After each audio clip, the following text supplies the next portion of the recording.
तो आज का जो हमारा टॉपिक है वो है विकलांग या दिव्यांग। तो चलिए देखते हैं कि हम इसमें कौन-कौन सा सब टॉपिक पढ़ेंगे। तो देखिए, पहले आपको मालूम है कि इन्हें विकलांग कहा जाता था, फिर बाद में इन्हें दिव्यांग कहा जाने लगा। तो सबसे पहले हम देखेंगे अर्थ, स्वरूप क्या है, समस्याएँ क्या है, आखिर समस्याएँ क्या-क्या विकलांगों को समस्याएँ फेस करनी पड़ती है और उनके बेहतरी या रक्षा उपाय हेतु कौन-कौन से प्रयास किए, नीतिगत प्रयास, योजनागत प्रयास, संवैधानिक, वैधानिक प्रयास, ये सब हम इसमें देखेंगे। तो चलिए शुरू करते हैं।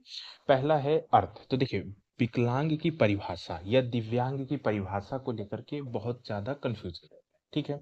तो हम 2 अधिनियम, पहला है ये है निःशक्त व्यक्ति समान अवसर अधिकारों का संरक्षण और पूर्व भागीदारी अधिनियम 1995 के अनुसार देखेंगे। ये हालाँकि ये पुराना है, ठीक है? और दूसरा जो है विकलांगजन, ये अभी बना हुआ है विकलांगजन अधिकार अधिनियम 2016, ये आपको पूरा डिटेल में आपको आगे पढ़ाऊँगा, ये इम्पोर्टेंट है तो इसके। तो देखिए, जो निःशक्त व्यक्ति अधिनियम 1995 वो क्या कहता है कि विकलांग व्यक्ति या दिव्यांग वह है, विकलांग व्यक्ति या दिव्यांग वह है जो किसी चिकित्सा पदाधिकारी मतलब कि डॉक्टर के द्वारा यह प्रमाणित यथा प्रमाणित किसी विकलांगता से न्यूनतम 40% पीड़ित है। मतलब कि कोई डॉक्टर उसे ये सर्टिफाइड प्रमाणित कर दे कि वो कम से कम 40% है। 40% से अगर कम विकलांग है तो फिर विकलांग की श्रेणी में नहीं आएगा। 40% से ज़्यादा होना चाहिए। तो इसीलिए लिखा है न्यूनतम 40% विकलांगता से पीड़ित है तो वह विकलांग है। अब जैसे इसमें कौन-कौन सी विकलांगता, जैसे दृष्टिबाधित, दिखाई नहीं देता, कम दृष्टि, कम दिखाई देता है, श्रवणबाधित, सुनाई नहीं देता, चल नहीं पाता है, कुष्ठ रोग है उसको और मानसिक रोगी है। तो ये सब उसके विकलांगता की श्रेणी में आ गया। तो ये अभी तक हमने जो अर्थ देखा, परिभाषा देखी विकलांगता की, ये निःशक्त व्यक्ति अधिनियम 1995 की थी। अब हम देखते हैं विकलांगजन अधिकार अधिनियम 2016 ये क्या कहता है।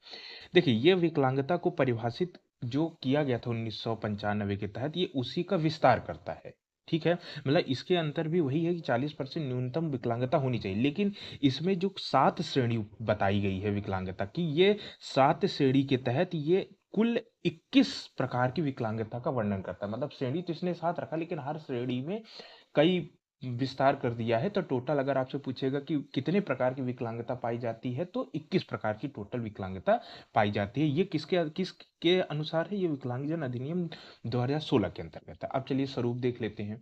तो देखिए, 2011 की जनगणना क्या कहती है? 2011 की जनगणना कहती है कि भारत में दिव्यांग व्यक्तियों की जो संख्या है वो है 2.68 करोड़। मतलब 2,68,00,000 लोग देश में दिव्यांग है, विकलांग है, ठीक है?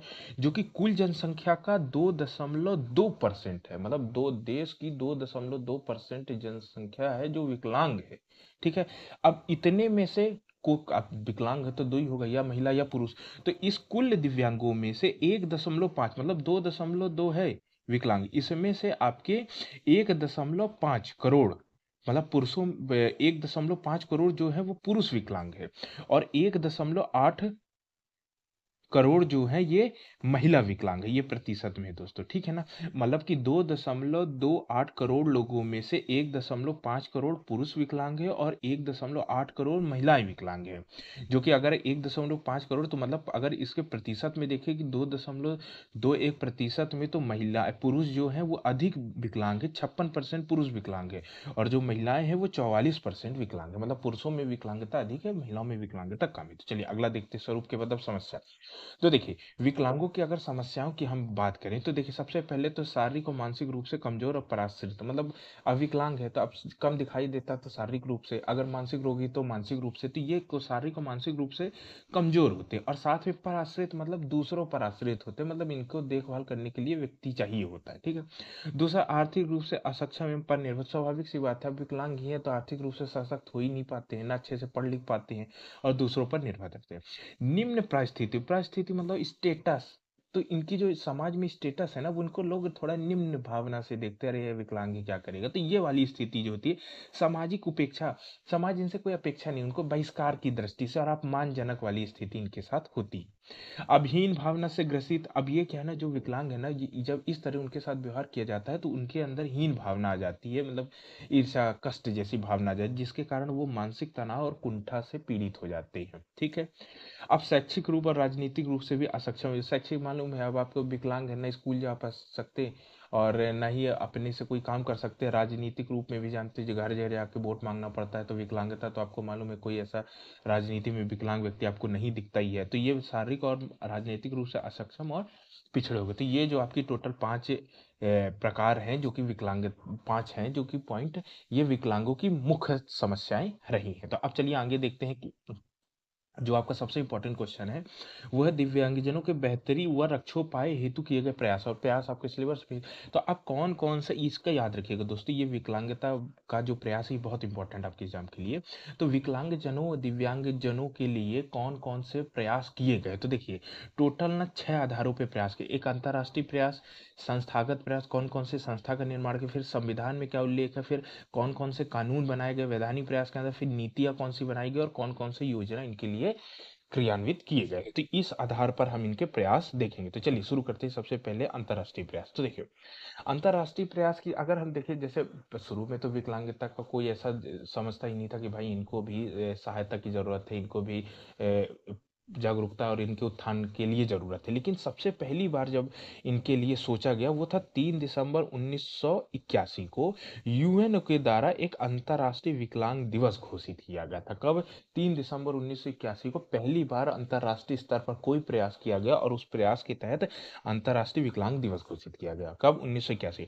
फिर 2006 में UN convention on the right of person with disability. देखिए पर्सन विथ डिसेबिलिटी का मतलब होता है विकलांग या दिव्यांग। तो विकलांगों के अधिकारों के लिए एक यूएन में कन्वेंशन पारित किया गया जिसमें भारत भी अपनी सहमति व्यक्त किया। तो ये 2 प्रयास थे जो कि अंतर्राष्ट्रीय स्तर पर इंपॉर्टेंट थे। ये आप याद रखिएगा, ये वाला ये आपके डायरेक्ट पूछ सकता है कि यूएन कन्वेंशन, यूएन में विकलांगों के लिए कन्वेंशन कब पारित हुआ, तो ये 2006 में। चलिए आगे देखते हैं संस्थागत प्रयास। तो अभी हमने अंतर्राष्ट्रीय प्रयास देखा, अब संस्थागत की कौन कौन सी संस्था का निर्माण किया गया हमारे देश में। तो सबसे पहले सामाजिक न्याय एवं अधिकारिता मंत्रालय 1958। देखिए सामाजिक न्याय एवं अधिकारिता मंत्रालय बहुत लेवल पे काम करते हैं। जैसे ये ना अनुसूचित जातियों के लिए भी काम करेगा, दिव्यांगों के लिए भी काम करेगा, ट्रांसजेंडरों के लिए भी काम करेगा, मैं सब बताऊं। तो ये एक मंत्रालय स्पेशल गठित किया गया है जो कि विकलांगों के लिए काम करता है, क्योंकि एक स्थायी बॉडी चाहिए। तो ये सबसे बड़ा मंत्रालय है, मतलब सबसे शीर्ष, मतलब विकलांगों के लिए जितने भी संस्थागत प्रयास किए तो ये सबसे शीर्ष प्रयास रहा है। सामाजिक न्याय एवं अधिकारिता मंत्रालय, इसकी स्थापना डेट याद रखिएगा, ठीक है। फिर उसके बाद है अगला है department of empower person with disability. तो देखिए एम्पावरमेंट पर्सन विद, ये डिपार्टमेंट बनाया गया, ये इसी के तहत बनाया गया सामाजिक न्याय एवं अधिकारिता, क्योंकि मैं बताया कि कई क्षेत्र में ये ट्रांसजेंडर के लिए भी काम करेगा, ये वृद्धों के लिए भी काम करेगा, ये आपके दिव्यांगों के लिए भी काम करेगा। तो ये इसके लिए इसके अंतर्गत एक department of empowerment person with disability 2012 में डिपार्टमेंट। अब क्या हुआ इसके अलावा, अब क्या है कि एक राष्ट्रीय स्तर पर एक अथॉरिटी का गठन, प्राधिकरण का गठन किया जिसको बोलते हैं national legal service authority, NALSA. NALSA का गठन किया गया, ये राष्ट्रीय स्तर की थी। और सेम टू सेम यही चीज स्टेट लेवल पे गठित किया गया जिसको हम लोग स्टेट लीगल सर्विस अथॉरिटी बोलते हैं, ठीक है, सालसा। उसके बाद एक डिस्ट्रिक्ट लेवल पे भी गठित किया गया जिसको हम district level service authority, legal service authority बोलते हैं। तो ये आपके एक संस्थागत प्रयास हो गए जो कि 3 स्तरों पे, राष्ट्रीय, राज्य और क्षेत्रीय, या इसको राज्य जिला स्तर के बोलते हैं। उसके बाद क्या है कि हमारे देश के मतलब राष्ट्रीय स्तर पे एक चीफ कमिश्नर, मतलब मुख्य आयुक्त की नियुक्ति की जाती है। इसको हम लोग बोलते हैं chief commissioner for person with disability, मतलब कि विकलांगता हेतु मुख्य आयुक्त का गठन, ये आपकी नियुक्ति 1995 से की गई थी, ठीक है। उसके अलावा अब विकलांगों के लिए भैया इनके विकास कार्यक्रम के लिए पैसा वैसा की व्यवस्था करनी पड़ेगी ना, तो हमने राष्ट्रीय विकलांग वित्त एवं विकास निगम का गठन किया गया। ये 1995 के अधिनियम के तहत बनाया गया, ये पैसे वैसे की व्यवस्था करता है। उसके अलावा भी जैसे अब एक पब्लिक फंड के लिए बना देते हैं ना, ये तो सरकारी सारे प्रयास है। तो national trust for welfare of person with disability, ये 2000 मतलब एक ट्रस्ट बनाया गया, ये 2000 में गठित किया गया। तो ये जो आपके थे ये संस्थागत प्रयास रहे हैं विकलांगों के रक्षोपाय के लिए। अब आगे देखते हैं कि संविधान में भैया इनके लिए क्या, देखिए देखिए संविधान में ना विकलांगों के लिए अलग से कोई प्रावधान नहीं है। मतलब कि कहीं ऐसा नहीं लिखा गया है कि विकलांगों के लिए ये सरकार करेगी, ना डीपीएसपी में, ना रहा, फंडा मिल रहा, कहीं ऐसा नहीं। लेकिन अगर जब हम और थोड़ा बारीकी से देखते हैं तो पहला आ जाता है अनुच्छेद 14। अब अनुच्छेद जो आर्टिकल 14 है, ये तो मानो समानता का अधिकार, तो जब सब समान है तो विकलांग भी समान हो जाते हैं, तो एक इसमें आप उल्लेख समझ सकते हैं। दूसरा है आर्टिकल 21A, ये क्या है, शिक्षा का अधिकार है 6 से 14 वर्ष के लिए, तो जब सभी बच्चों के लिए शिक्षा का अधिकार है तो फिर विकलांगों के लिए भी शिक्षा का अधिकार हो जाएगा। फिर उसके बाद है आपका 39 से क्या बोलता है, ये सभी के लिए समान न्याय एवं निःशुल्क सहायता है, तो ये भी हम लोग विकलांगों के लिए भी समझ लेते हैं। तो ये आपका हो गया 14, 21 एक और ये आपका 29A, तो ये आपके संवैधानिक प्रयास है। अब देख लेते हैं वैधानिक प्रयास। तो देखिए दोस्तों, आपके अगर एग्जाम में अगर कहीं से क्वेश्चन बनता है तो वो आपका बनेगा वैधानिक प्रयास और योजनागत प्रयास से, क्योंकि बाकी तो जो प्रयास है वो अंतर्राष्ट्रीय लेवल के, संवैधानिक में कुछ खास स्टेप नहीं। लेकिन जो बाद में वैधानिक प्रयास हुए हैं, जो कानून उनके लिए स्पेशल बनाए गए, उनके लिए जो प्रावधान बनाए गए हैं और जो योजनाएं आज चल रही हैं, योजना मतलब सबसे ज्यादा वैधानिक और योजनागत प्रयास से ही क्वेश्चन बनने के मतलब की संभावना है। तो चलिए देखिए, वैधानिक प्रयास में ना 3 वैधानिक प्रयास किए गए। पहला है निःशक्त। निःशक्त मतलब कि जो जिसके अंदर जो दूसरों पर निर्भर है, तो इसी के अंतर्गत आपका विकलांग हो जाता है। और मैंने आपको अभी निःशक्त व्यक्ति की परिभाषा इसी के अनुसार मैंने आपको अर्थ भी बताया है, ठीक है। तो निःशक्त व्यक्ति समान अवसर अधिकारों का संरक्षण और पूर्ण भागीदारी अधिनियम 1995 का पहली बार, ये फर्स्ट टाइम था जब दिव्यांगों के लिए ये कोई ऐसा वैधानिक कानून बनाया गया था। तो देखिए ये 1995 का, तो ये तो आएगा नहीं, ठीक है। इसका सिर्फ आपको पता होना चाहिए कि पहला था और 1995 में बनाया गया था, बस हो गया, ठीक है। तो इसका डिटेल करने की कोई जरूरत। लेकिन ये जो है दिव्यांगजन, अब स्वाभाविक सी बात है ना, जब ये बना है तो आपको बताइए इसको 2016 में ये नया अधिनियम बनाने की क्यों जरूरत है, कि इसका मतलब इसमें कुछ ना कुछ तो कमियां रही होंगी, या ये उनको इसके द्वारा जो विकलांग है उनको बराबर सहायता सुविधा नहीं मिल पाई है, इसलिए तो हमने ये दिव्यांगजन अधिकार अधिनियम 2016 बनाया, अभी का बना हुआ है। इसका मतलब आपको इसको डिटेल पढ़ना पड़ेगा, तो मैं आपको इसको डिटेल बनाऊंगा। उसके बाद है, अब देखिए, जब विकलांगजन, आप विकलांगनों में आपने किस प्रकार की विकलांगता बता दी, उसमें आपने मानसिक रोगी बता दिया, मानसिक रूप से जो बाधित है वो आपने बता दिया, तो फिर आपने मेंटल हेल्थ केयर एक्ट मतलब कि मानसिक स्वास्थ्य देखभाल अधिनियम 2017 क्यों बनाया, तो इसका मतलब है कि ये आपने 2017 में बनाया। तो ये आपने स्पेशल मतलब विकलांगों में भी आपने मानसिक रोगियों पर स्पेशल किया, क्योंकि मानसिक रोगी इसलिए ज्यादा हो जाते थे खतरनाक, क्योंकि सबसे ज्यादा अगर मृत्यु का आंकड़ा किसी में था तो मानसिक रोगी में, ये आत्महत्या कर लेते थे। तो ये जो सरकार ने इसको नोटिफाई किया कि ये जो मतलब विकलांगों में जो आत्महत्या की दर है ये सबसे ज्यादा मानसिक रोगियों में। इस कारण फिर सरकार ने मानसिक स्वास्थ्य देखभाल के लिए अलग से अधिनियम 2017 का बनाया गया। तो ये दोनों जो है आपका विकलांगजन अधिकार अधिनियम 2016 और मेंटल हेल्थ केयर एक्ट या फिर मानसिक स्वास्थ्य देखभाल अधिनियम 2017, इन दोनों का आपको डिटेल पढ़ना पड़ेगा, और ये दोनों आपके लिए बहुत इंपॉर्टेंट हो जाते हैं दोस्तों, ठीक है। तो ये दोनों को मैं आपको बताऊंगा। तो पहला वाला आप सिर्फ आपको डेट याद रखना 1995। तो चलिए पहला हम देखते हैं कि दिव्यांगजन अधिकार अधिनियम 2016 ये क्या कहता है, ठीक है। तो देखिए, आपको मैंने बताया जो 1995 का निःशक्त अधिनियम था वो सिर्फ आपके 7 प्रकार की विकलांगता का वर्णन करता था, लेकिन ये जो दिव्यांगजन अधिकार अधिनियम है ये 7 की जगह 21 प्रकार की विकलांगता श्रेणी बनाई है इसने, 21 प्रकार की विकलांग, अब जिसमें बौना को भी, डिसलेक्सिया, सिकल सेल डिजीज ये जो कि अभी आई है, फिर एसिड अटैक व्यक्ति, इस प्रकार ऐसे ऐसे करके 21 प्रकारों का वर्णन है, ठीक है। दूसरा प्रावधान है कि दिव्यांगजनों के प्रति होने वाले प्रत्येक प्रकार के भेदभाव, क्रूरता एवं अमानवीय व्यवहारों से संरक्षण है, तो इनको संरक्षण दिया जाएगा, ठीक। उसके बाद अब जैसे इसमें सबसे ज्यादा प्रॉब्लम हो जाती थी, जैसे एसिड अटैक के जो विक्टिम है, जो शिकार है, ज्यादातर महिलाएं हो जाती थी, तो उनके लिए विशेष प्रावधान है। उसके बाद विशेष श्रेणी में दिव्यांगजनों के लिए सरकारी प्रतिष्ठानों, जितनी भी सरकारी नौकरियां, उनमें जो पहले 3% आरक्षण दिया जाता था, याद रखिएगा कि सरकारी नौकरियों में दिव्यांगजनों को 3%, उसको 2016 में बढ़ा करके 4% कर दिया गया, ओके। ये पूछ सकता है। उसके बाद है 6 से 18 तक की आयु के दिव्यांगजन बच्चों को मुफ्त शिक्षा का अधिकार, और ये तो मुफ्त शिक्षा का अधिकार आपको 6 से 18 में देना। उसके अलावा उच्च शिक्षा संस्थानों में 5% का आरक्षण, मतलब कि याद रखें नौकरियों में 4% का आरक्षण है, और शिक्षा, उच्च शिक्षा में पढ़ाई में इनको 5% का आरक्षण दिया गया है, ठीक है। उसके बाद है इनको वेबसाइट प्रशिक्षण, रोजगार, स्वरोजगार सुनिश्चित करने का, इसे वेबसाइट प्रशिक्षण के लिए अलग इसलिए बल दिया गया क्योंकि मतलब कि दिव्यांग है, तो इनका मतलब फील्ड में काम नहीं कर सकते, तो ये वेबसाइट प्रशिक्षण के लिए और रोजगार सुनिश्चित करने का प्रावधान किया गया। उसके बाद है दिव्यांगजनों के सामाजिक सुरक्षा, स्वास्थ्य देखभाल और पुनर्वास का प्रावधान किया गया, कि अगर ये शिक्षा के लिए अगर कहीं जाते हैं या स्वास्थ्य के लिए अगर कहीं जाते हैं तो इनको सामाजिक सुरक्षा, स्वास्थ्य देखभाल और पुनर्वास की सुविधा उपलब्ध कराएगी सरकार। उसके बाद है सुगम्य भारत अभियान। देखिए ये सुगम्य भारत योजना चल रही है, ये योजना 2016 में सरकार ने लाई थी। ये मैं आपको डिटेल पढ़ाऊंगा। एक्चुअली क्या है सुगम एक ऐसे मैं आपको हल्का सा समझा देता हूँ, आगे आप मैं आपको डिटेल बताऊंगा। ये जो सुगम भारत अभियान है ये 2000 सरकार ने 2015 में लॉन्च किया था। ये सुगम भारत अभियान ये बोलता है कि जैसे आपको अगर विकलांगों को सशक्त बनाना है ना, तो सबसे पहले आपको ना इनको बाहर निकलने की सुविधा देनी पड़ेगी। सुविधा देनी, जैसे मान लीजिए एक नॉर्मल इंसान है, वो भैया सुबह उठता है, फिर मान लीजिए बाजार मान लीजिए जॉब करता है, तो सुबह उठेगा, घर से बाहर जाएगा, बस पकड़ेगा, फिर ऑफिस जाएगा, ऑफिस से फिर बस पकड़ के घर आ जाएगा। लेकिन दिव्यांग व्यक्ति ऐसा नहीं कर सकता। वो सुबह उठेगा, बस कहाँ पकड़ेगा? क्यों? क्योंकि पहली बात तो रोड में इतनी भीड़ है कि उसके लिए कोई अलग से व्यवस्था नहीं है, कोई रोड की व्यवस्था नहीं है। या फिर अगर वो बस में चढ़ेगा तो अलग से उसके लिए कोई सीट ही नहीं है, धक्का दुक्की में वो और उसकी जान जा सकती है। ठीक है। ऑफिस में जाओ तो ऑफिस वाले इनको रखते नहीं। क्यों? क्योंकि ऑफिस में ना इनके लिए व्यवस्था बनाओ, ना इनके इसके लिए अलग से टॉयलेट बनाओ, ये सारी प्रॉब्लम है। अब मान लीजिए कि ये एक समस्या। दूसरी मान लीजिए कि इसको मान लीजिए कि कहीं सरकारी बिल्डिंग में जाना है, कोई मॉल में जाना है, कोई अस्पताल में जाना है, कहीं जाना है, तो भैया आप देखिए इनके लिए कोई अलग से है। क्योंकि ये मान लीजिए ज़्यादातर ये चल नहीं पाते, मान लीजिए ये व्हील वाली चेयर में चढ़ना है, तो व्हील वाली चेयर में चढ़ने के लिए सीढ़ियाँ फ्लैट होनी चाहिए। तो फ्लैट सीढ़ियाँ कहीं किसी मॉल में फ्लैट सीढ़ियाँ आपको नहीं दिखेंगी।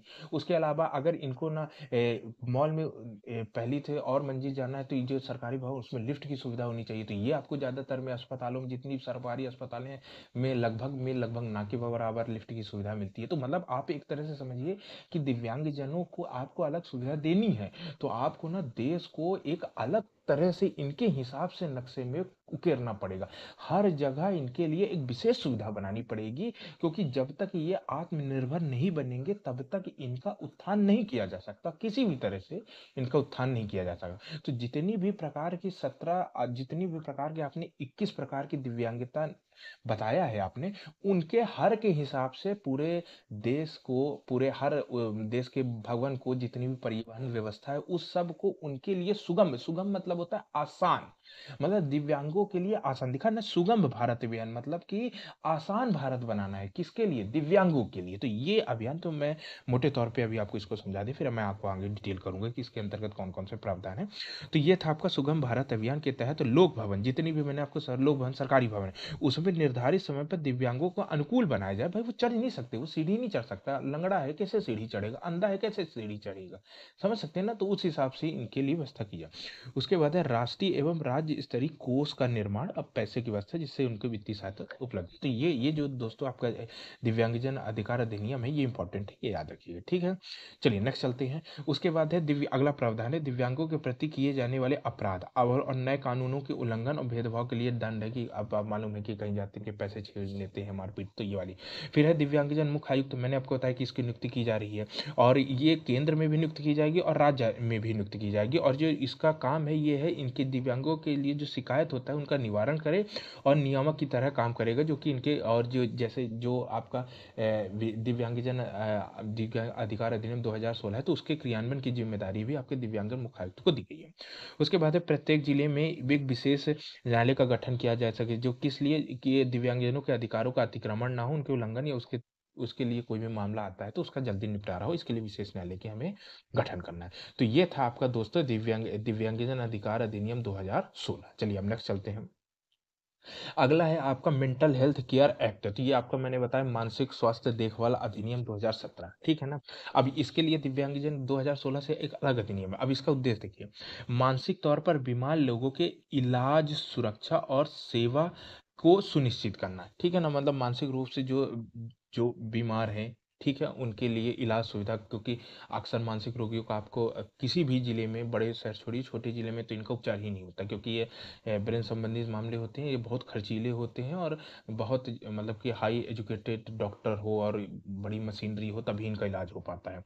तो ये उद्देश्य था। अब क्या हुआ कि मानसिक रोगी की सबसे बड़ी समस्या है आत्महत्या की, सबसे बड़ी समस्या आत्महत्या। विकलांग और जो श्रेणियाँ उसमें उसमें वो मानसिक कुंठा से पीड़ित होते हैं, मानसिक तनाव होता होता है, लेकिन वो आत्महत्या नहीं करते, मतलब लगभग नहीं करते, लेकिन सबसे ज़्यादा जो दर है वो इनकी आत्महत्या की। तो हमने अब जैसे पहले क्या था आपको बताऊँ कि पहले जो आत्महत्या था ना, आत्महत्या अपराध की श्रेणी में था। अब वैसे ही व्यक्ति परेशान है किसी भी कारण से, अब बीमारी से, सामाजिक में इनकी समाज के कारण परेशान है, अब वो आत्महत्या कर रहा है, अब गलती से बच गया था, आप उसको उठा के जेल में डाल देते थे। तो ये चीज़ें जब देखी गई तो आत्महत्या को अपराध की श्रेणी से बाहर किया गया कि नहीं भाई, वो आत्महत्या खुशी में नहीं कर या कोई अपराध करके आत्महत्या नहीं कर रहा था, वो बीमार है, बीमार व्यक्ति को आप इलाज दो, ना कि उसको जेल में डालो। तो इसलिए फिर हमने आत्महत्या को अपराध की श्रेणी से बाहर कर दिया गया। तो ये आपका उद्देश्य था, ये आपका मेंटल हेल्थ केयर एक्ट, मानसिक स्वास्थ्य देखभाल अधिनियम 2017 का। अब देखिए इसके कुछ प्रावधानों की बात कर लेते हैं, ठीक है।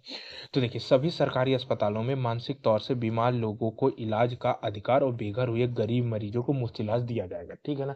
क्योंकि अक्सर जितने भी आपके विकलांगजन होते थे उनको वही घर से बेघर कर दिया जाता था। तो ये अब जैसे अभी भी जितने भी सिटी हॉस्पिटल होते हैं हर जिले के, उसमें भी मतलब मानसिक रोगियों के लिए कोई अलग अलग वार्ड की व्यवस्था नहीं है। तो इसके तहत ये प्रावधान किया गया।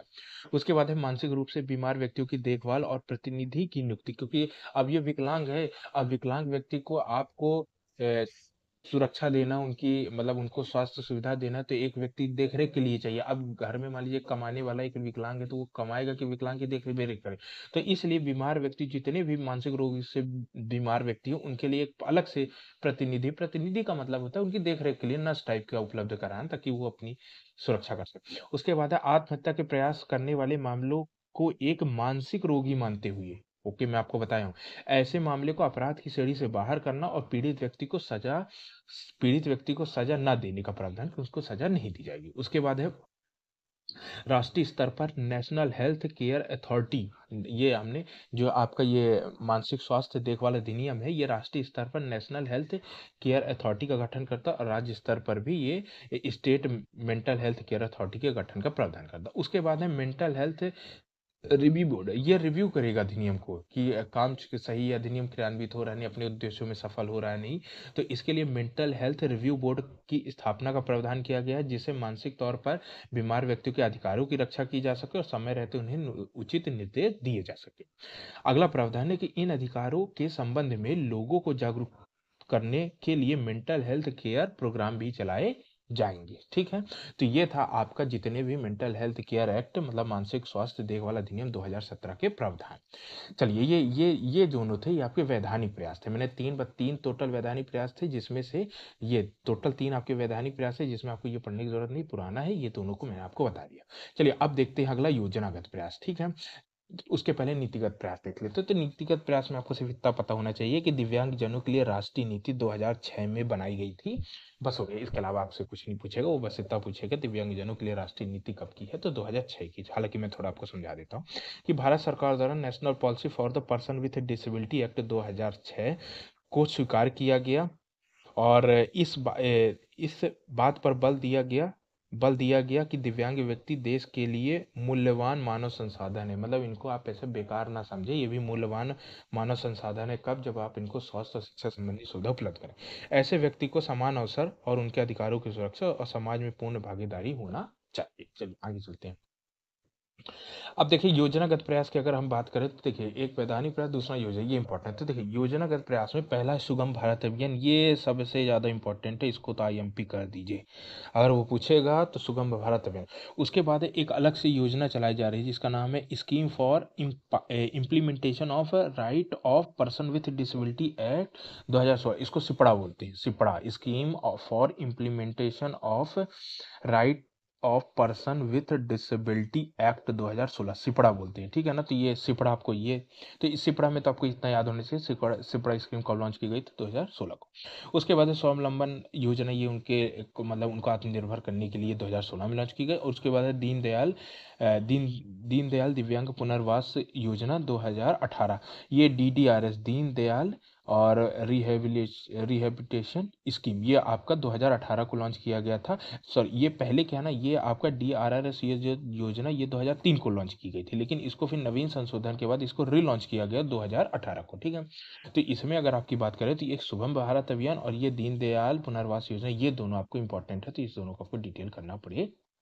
तो चलिए, तो ये थे आपके 4 लेवल में आपके योजनागत प्रयास। तो चलिए आगे अब हम देख लेते हैं पहले दीनदयाल पुनर्वास योजना 2018। तो देखिए, मैंने आपको पहले बताया कि ये डीआरआरएस योजना जो है ये पहले 2003 में लॉन्च की गई थी।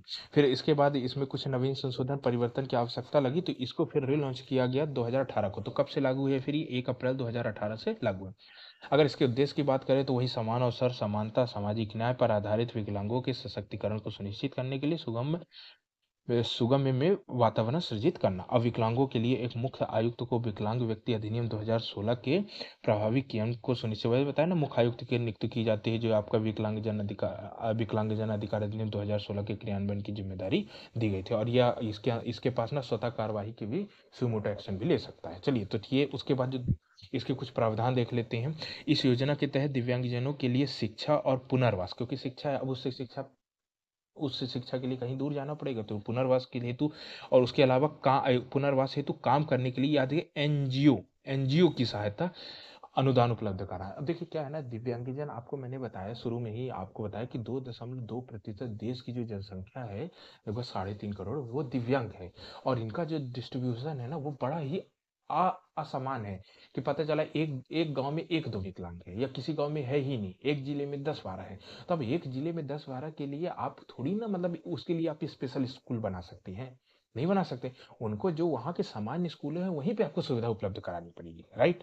तो यहाँ पे ये बोलता है, अब ये एक दो है तो अब इसके लिए अब एक दो लोगों के लिए आयुक्त, ठीक है, आपने शीर्ष लेवल पे आपने विकलांगजन मुख्य आयुक्त की नियुक्ति कर दी, लेकिन ये क्या गांव गांव में जाकर के सरकारी तंत्र काम कर सकता है? नहीं कर सकता। उसके लिए आपको एनजीओ की सहायता लेनी पड़ेगी। एनजीओ होते ही हैं ये ग्राउंड लेवल पे काम करने के लिए, ग्राउंड जीरो पे काम करने के लिए। तो यहाँ पे बताया गया कि जो एनजीओ इस सेक्टर पे काम कर रहे हैं उनको अनुदान की सहायता, मतलब पैसा रुपया वित्तीय सहायता उपलब्ध कराई जाएगी, ठीक है।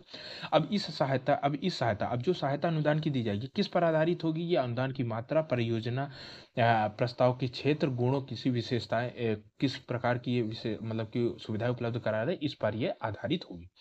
अब देखिए, आपको मालूम है एनजीओ जो होते हैं प्राइवेट होते हैं, मतलब सरकार के तहत होते हैं, प्राइवेट व्यक्ति वॉलंटरी ज्वाइन करते हैं। तो ये क्या है ना, ये पैसे रुपए के न चलते हुए ये धीमी हो जाते हैं, मतलब काम नहीं करते। तो ये बोला गया है कि एनजीओ की जो धीमी आत्मनिर्भरता है को बढ़ाने के लिए प्रतिवर्ष 5% विशेष अनुदान की व्यवस्था की जाएगी। कि मान लीजिए इस बार एग्जाम्पल के तौर पे, इस बार मान लीजिए कि किसी एनजीओ को 1 लाख रुपए दिया गया इस उद्देश्य के लिए कि वो विकलांगजनों को सुविधा मुहैया कराए। अगले वर्ष महंगाई बढ़ जाती है, अगले वर्ष फिर हम 5% बढ़ा करके उनको देंगे, फिर अगले वर्ष 5% बढ़ा करके देंगे, ताकि जो उनकी सुविधाएं हैं वो पर्याप्त मात्रा में उपलब्ध की जा सके। उसके बाद कहा गया है कि इस योजना के तहत, मतलब कि जो भी एनजीओ इस क्षेत्र में काम करना चाहता है वो कम से कम 2 वर्ष का गैर सरकारी संगठन के रूप में, सार्वजनिक न्याय के रूप में या सार्वजनिक संगठन के रूप में, सार्वजनिक न्याय के रूप में या चैरिटेबल कंपनी के रूप में रजिस्टर होना अनिवार्य है। मतलब कि हम जो विकलांगों के लिए जिस एनजीओ को हम ये कार्यभार सौंपेंगे तो वो कम से कम वो अनुभवी होना चाहिए, वो इस क्षेत्र में काम करने का एक्सपीरियंस होना चाहिए। तो वो ऐसा एनजीओ होगा जो कम से कम 2 वर्ष पूर्व गठित हुआ हो, या फिर वो सार्वजनिक न्याय मतलब पब्लिक ट्रस्ट के रूप में काम कर चुका हो, ये चैरिटेबल कंपनी होगी, उस रूप में अगर रजिस्टर्ड होगा तभी हम ये जो अनुदान की व्यवस्था है ये उस एनजीओ को देंगे। तो ये थे प्रावधान आपके दीनदयाल दिव्यांग पुनर्वास योजना 2018 के। तो अब अगला देख लेते हैं सुगम्य भारत अभियान 2015 क्या कहते हैं। ये सबसे ज्यादा इंपॉर्टेंट है दोस्तों, ठीक है ना। सुगम्य भारत, मैं आपको इसको एक्सप्लेन ही कर चुका, ऐसे भारत का निर्माण करना जो कि जो दिव्यांगजन है, जो विकलांगजन है, उसके लिए हर सुविधा उपलब्ध कराती हो, मतलब उसके लिए आसान हो कि वो घर से बाहर निकले तो उनको बस मिले, रोड हो तो उनके लिए अलग व्यवस्था हो रोड में, और अगर बस पकड़े तो जो भी सार्वजनिक परिवहन है उनके लिए अलग से सीट रिजर्व हो, उस हिसाब से बस बनाया जाए। या किसी अगर वो पब्लिक पब्लिक मतलब लोग भवन में जाते हो, कोई पब्लिक बिल्डिंग में जाते हैं किसी भी तरह, तो वहाँ उनके लिए लिफ्ट की व्यवस्था है। अगर कुर्सी से जा रहे हैं तो उस तरह की सीढ़ियाँ, फ्लैट सीढ़ियाँ हो। तो देखिए यहाँ पे क्या बताया गया कि जो सुगम भारत है उसके 3 प्रकार के उद्देश्य है। कैसे उद्देश्य है? एक है भवन, जो है उसको भवन वातावरण को सुगम बनाया जाए, कि मतलब कि कोई पब्लिक कोई मॉल है तो उसके लिए अलग से सीढ़ियाँ बनाई जाए, अलग से लिफ्ट बनाए जाए। ये दूसरा है परिवहन प्रणाली में सुविधा, मतलब जितने भी सरकारी जो पब्लिक पर ट्रेनें चल रही हैं, जो भी सरकारी बसें चल रही हैं, जो भी पब्लिक ट्रांसपोर्ट है उनको उनके लिए सुगम आसान बनाया जाए, ताकि वो भी बिना किसी के बिना निर्भर, मतलब आत्मनिर्भर के द्वारा, मतलब अपने से वो घर से, मान लीजिए किसी को बाजार जाना है, को सामान खरीदना है, तो वो अपने से घर से बाहर निकले, पब्लिक ट्रांसपोर्ट पकड़े, अपने से वो सामान खरीदे और अपने से घर आ जाए। ऐसा नहीं कि किसी एक व्यक्ति को उसको ले जाने की जरूरत पड़े, ठीक है ना। तो भवन को वातावरण सुगम में, मतलब भवन वातावरण को सुगम बनाइए। उसके बाद है परिवहन प्रणाली को सुगम। उसके बाद है ज्ञान एवं सूचना तथा संचार प्रौद्योगिकी तंत्र तक पहुंच बनाइए, मतलब कि भाई स्कूलों में आप व्यवस्था कीजिए, क्योंकि मैंने आपको बताया ना कि आप कोई इनका वितरण असमान है। एक जिले में हो सकता है 100-200 हो, तो आप 100-200 के लिए तो आप कोई बड़ी स्कूल बना नहीं सकते, क्योंकि वो असमान होंगे ना, बहुत इनका वितरण असमान है कि इस एक गांव में इधर है, एक गांव में उधर है, एक जिले में इधर है। तो सामान्य स्कूल जितने भी हैं उनमें इनके लिए अलग से व्यवस्था। उसके बाद है सूचना और संचार प्रौद्योगिकी, इनको सूचना एवं संचार प्रौद्योगिकी से जोड़ा जाए, इनको मतलब कि इंटरनेट की ज्ञान दिया जाए और टेक्नोलॉजी का ज्ञान दिया जाए। उसके बाद देखिए, ये जो 3 उद्देश्य है ना, याद रखिएगा, भवन, परिवहन और ज्ञान एवं सूचना तंत्र। इसके लिए इन इन तीनों उद्देश्य को पूरा करने के लिए सरकार ने ना निम्न लक्षण निर्धारित किए, मतलब निम्न इस उद्देश्यों के निम्न उद्देश्य बताएं कि हम इस उद्देश्यों को किस तरह पूरा करेंगे। तो देखिए, पहला इसका जो बोलता है, ये पहले हो गए 3 मुख्य उद्देश्य और इसके ये 3 हो गए सब उद्देश्य, ठीक है। तो पहला जो 3 उद्देश्य, तो ये बताता है कि भवन वाले मामले में कि जितनी भी सुगम सरकारी भवनों का अनुपात को बढ़ाया जाए, मतलब कि जितने भी सरकारी, आज अगर जाइए आप कोई भी सरकारी अस्पताल चले जाइए, कोई भी आप सरकारी भवन चले जाइए, कलेक्ट्रेट चले जाइए, किसी भी जाइए, तो उनके लिए ना विकलांगों के लिए कोई अलग व्यवस्था नहीं है। इवन ये तो जा ही नहीं पाते, आपसे बताऊं मैं, ना उनके लिए लिफ्ट लगी, किसी कलेक्ट्रेट में लिफ्ट नहीं लगी होगी, किसी कलेक्ट्रेट में सीढ़ियां जो है ना वो कदम चलने वाली फ्लैट सीढ़ी ही नहीं होगी। तो ये बता रहा है, तो ये लक्ष्य के लिए क्या निर्धारित कर रहा है कि सुगम में जितने भी सरकारी भवन हैं उनके अनुपात बढ़ाए जाए, कि ऐसे अब आगे जितने भी भवन निर्माण किए जा रहे हैं उनको विकलांगों के अनुकूल बनाते समय ये ध्यान रखा जाए कि ये भी विकलांगों के अनुकूल हो, ठीक है ना। फ्लैट सीढ़ियों की व्यवस्था की जाए। उसके अलावा जितने भी पुराने भवन हैं उनको भी इनके लिए अलग से व्यवस्था की जाए। तो ये बताता है कि इसमें क्या है कि सुगम में सरकारी भवनों का अनुपात को बढ़ाना और इसमें राष्ट्रीय राजधानी या राज्य की राजधानी में 50% सरकारी भवनों को सुगम में बनाना है, याद रखिएगा, ठीक है। तो इसने लक्ष्य निर्धारित कर दिया कि हम 50% जितनी भी सरकारी भवनें हैं उनको विकलांगों के अनुकूल बनाएंगे। उसके बाद है सुगम परिवहन का अनुपात बढ़ाना। अब परिवहन किस अनुपात कि इसमें देश में अंतर्राष्ट्रीय और घरेलू हवाई अड्डा, रेलवे स्टेशन, सार्वजनिक परिवहन में 50% तक इनको, मतलब इसमें भी 50% जितनी भी पब्लिक ट्रांसपोर्ट चल रहा है उनको विकलांगों के अनुकूल बनाना। उसके बाद है अगला है सुगम दस्तावेज एवं वेबसाइट का अनुपात बढ़ाना, मतलब कि केंद्र एवं राज्य सरकार द्वारा जितने भी सार्वजनिक दस्तावेज का जारी किए जाते हैं उसमें कम से कम 50% तक सुगम्य अनुकूल होना चाहिए। सुगम्य अनुकूल का मतलब है कि भैया जैसे मान लीजिए कि कोई विकलांग व्यक्ति था, अब उसके पास आपने उसको डिजिटल दस्तावेज ही नहीं दिए। डिजिटल दस्तावेज का मतलब है कि भैया जैसे आपने मान लीजिए कि उसको उसको बहुत सारे कोई फाइल दे दी, कागज, आधार कार्ड, पैन कार्ड, ये सारी सुविधा दी। अब विकलांग व्यक्ति कहीं गिर गया, अब वो मान लीजिए कि चेयर में है, गिर गया, तो उठाएगा कौन? कौन उठा के उसको देगा? या फिर उसको कहीं ले जाना व्यवस्था ही नहीं, तो आप एक काम करो ना, सबको डिजिटल कर दो, इनका अंगूठा लगा करके ये अपना सारा एक्सेस कर दे। कहीं भी अगर पब्लिक ट्रांसपोर्ट के द्वारा अगर किसी सरकारी भवन में जाना है तो इनके लिए अनुकूल बनाई जाए, जितनी भी वेबसाइट है ना, जितने भी सुगम दस्तावेज है, तो इनके अनुकूल बनाना है। तो उम्मीद करता हूँ दोस्तों आपको ये समझ में आ गया होगा, ये बहुत इंपॉर्टेंट है, ठीक है। तो चलिए दोस्तों, इसी के साथ ही ये आपका जो दिव्यांग या विकलांग वाला टॉपिक था, ये आपकी जान के लिए बड़ा, जो कमजोर वर्ग के तहत हम ये तीसरा पढ़ रहे हैं, तो ये आपका बहुत इंपॉर्टेंट था। उम्मीद करता हूँ दोस्तों आपको ये समझ में आ गया होगा। फिर नेक्स्ट वाले में आपको ट्रांसजेंडर पढ़ाऊंगा, ट्रांसजेंडर भी बहुत इंपॉर्टेंट है। और अगर आपको ये वीडियो पसंद आई तो वीडियो को लाइक कीजिए और चैनल को सब्सक्राइब करिए। जय हिंद दोस्तों।